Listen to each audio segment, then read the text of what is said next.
Hello అండి, welcome back to my channel. New channel అండి. కొత్తగా ఛానల్ స్టార్ట్ చేశాను. నా ఛానల్ని సపోర్ట్ చేయండి ప్లీజ్. మాకు అయితే నిన్నటి రోజున ఫుల్ వర్షం పడిందనమాట. 3 రోజులుగా వర్షం పడుతూనే ఉంది. ఆ వర్షం పడిన కారణంగా మేము ఇక్కడ దొడ్లో ఉంటాము. అందులో బురదగా ఉంటుంది. ఆ వర్షం పడినందుకు నీళ్లు వాగుతాయి. అంత గలీజ్గా చితుక్కుమంటుంది బయటికి రావాలంటే. ఆ నీళ్ళు ఆగిన చోటల్లో నేను వర్షం పడినందుకు ఖాళీగానే కదా, కూలి పని లేదని ఆ మట్టి తెచ్చి కప్పేస్తున్నా అనమాట.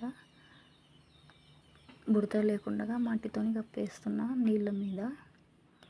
ఇంకా కూలి పని లేదు కదా, ఖాళీగా ఎందుకు ఉండాలని ఏదో ఒక పని చేద్దామని ఈ పని చేస్తున్నాను. ఆడవాళ్ళం ఇంటి దగ్గర ఉంటే ఏదో ఒక పని ఉంటుంది. కూలి పని లేకుంటే ఖచ్చితంగా ఏదో ఒక పని ఖచ్చితంగా ఉండనే ఉంటుందన్నమాట. ఇది మొత్తం మట్టి కప్పేసి పెట్టిన వాళ్ళ నుంచి మళ్ళీ ఇంకొక పని స్టార్ట్ అయింది. నేను స్నానానికి వెళ్ళాలనుకున్నాను.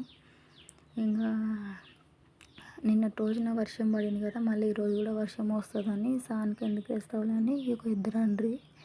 అంటే నేనేముండి వర్షం అయితే ఏం రాదులే, స్నానానికి వేద్దాము అని. వర్షం వచ్చినా కూడా వస్తే పోతే పోన్లేపో, మనం అనుకున్న పని మనం చేయాలని మనకు ఉంటుంది కదా గట్టిగా. అందుకే నేను సానక వేసేసాను.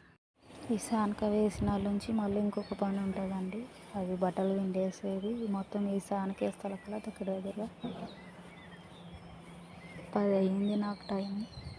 10 గంటలప్పటికే సానక అయిపోయింది. సానక అయిపోయిన వాళ్ళ నుంచి బోరింగ్ కాడ నీళ్ళు కొట్టుకొచ్చుకొని ఫుల్ పనే ఉంది. ఈరోజు రెస్టే లేకుండా ఉంది. బోరింగ్ కాడ నీళ్ళు కొట్టుకొచ్చుకొని బట్టలు మొత్తం విండేసుకొని, ఆడవాళ్ళకి ఏదో ఒక పని ఖచ్చితంగా ఉండనే ఉంటుంది. ఇంటి దగ్గర ఖాళీగా ఉండనికనే ఉండదు. ఏదో ఒకటి చేసుకుంటూనే ఉండాల్సి వస్తుంది.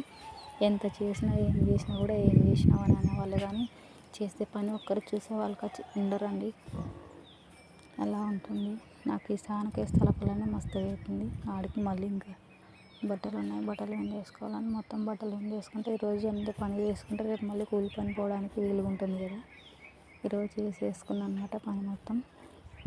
అందులో మా బాబు లేడు. మా బాబు స్కూల్కి వెళ్ళిపోయినాడు. మా బాబు ఉంటే కూడా ఒకటే సతాయిస్తాడు. అసలు పని కూడా చేసుకునేవాడు అనమాట. మాకు అందులో కుళాయి కూడా లేదనమాట. బోరింగ్ దగ్గర నుంచి నీళ్ళు కొట్టుకొని వచ్చి నీళ్ళు తెచ్చుకోవాలి. బట్టలకైనా స్నానానికైనా వాడుకోవడానికైనా కూడా బయట నుంచి తెచ్చుకోవాల్సిందే. బోరింగ్ దగ్గర నుంచి నీళ్ళు తెచ్చుకొని వాడుకోవాల్సిందే. మాకు తాగడానికి మాత్రం వేరే వాళ్ళ దగ్గర పట్టుకొని వస్తాను అనమాట, తాగడానికి నీళ్ళు. ఇక్కడైతే నా స్నానానికి వేసేది అయిపోయింది. ముగ్గు వేస్తున్నాను చూడండి. ముగ్గు ఎలా ఉందో కామెంట్ చేసి చెప్పండి. ముగ్గు వేసేటప్పటికి దగ్గర 11 అవుతుంది టైము. అప్పుడు ముగ్గు వేస్తున్నాను అనమాట. ఇంకా ఈ పని అయిపోయిన తర్వాత బట్టలు విండేసుకున్నా, బట్టలు వాష్ చేసి బట్టలు విండేసుకున్నా. చూడండి ఎలా ఉంది. సానక వేసినాక బాగుంది కదా. అంటే సానక వేస్తే చాలా బాగుంటుంది అనమాట. ఇక్కడ వచ్చేసి నేను బట్టలు మొత్తం పిండి బయట వర్షం పడుతుందేమోనని లోపల ఆరేసుకున్నా. అందులో బయట కూడా ఆరేయడానికి లేదులేండి, లోపలనే ఆరేసుకోవాలి. ఈ చిన్న ఇల్లు ఎలా ఉందో కామెంట్ చేసి